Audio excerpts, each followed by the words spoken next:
So you know the fruit guy the other night that asked me to put strawberries up the back door? I feel like he found my page because I had someone last night asking to do the exact same thing but in custom form. You can't do food stuff on that site, so again I declined him and he settled for a regular backdoor video instead. I don't really talk about my online stuff much on here, but it's still a big part of what I do. I started because, to be honest, I'm pretty lazy and I didn't want to work a 9 to 5. I wanted to work on my own schedule, my own hours, and I didn't want to have a boss telling me what to do. With my ADHD brain, that just worked really well for me.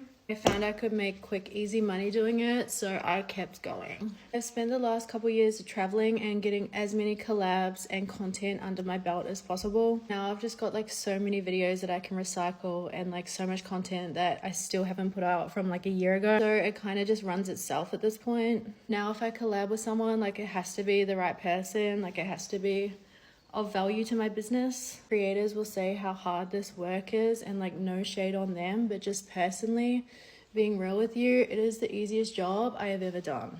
Like I'm not saying that to be like, oh my god, you should so do it, because it comes with a lot of downsides too. Like the pressure to stay relevant or like comparing yourself to others, like why is she doing better than me? All of that stuff does take a mental toll, but when someone tells you that this job is hard, I don't think they've worked a hard day in their life. Like try working at a daycare center or a nursing home 40 hours a week, like that is hard work. You just have to be somewhat attractive, be willing to collab with people, and be somewhat good at marketing. You're not going to get rich by putting a couple feed pics up. Like you actually have to put in a little bit of effort. I would say the online stuff is much safer than doing the in-person stuff. But like there's still definitely a risk of sketchy collabs, so make sure you like check references and be very careful, selective with who you collab with. I collabed with this guy who has been full cancelled from the industry for doing awful things to women. There was a whole Twitter dedicated to canceling him, and like they even carved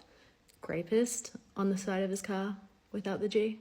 And the thing is, people were so quick to be like, oh, you should have got references from other people, like it's your fault you worked with them. This guy's page was full of the biggest names in corn. Like he had worked with all the biggest creators. You know, he's smart about it. He's not going to target the big creators with the big profiles. He's going to target the small creators who he thinks has less of a say. He was the worst creator I have ever worked with, and just in this industry, there's always going to be men like that who try and take advantage of women. But it's kind of good that I've had a taste of that experience so that I'm much more careful in my FS work now. I will do this in future as long as people are still buying my content and I'm making money.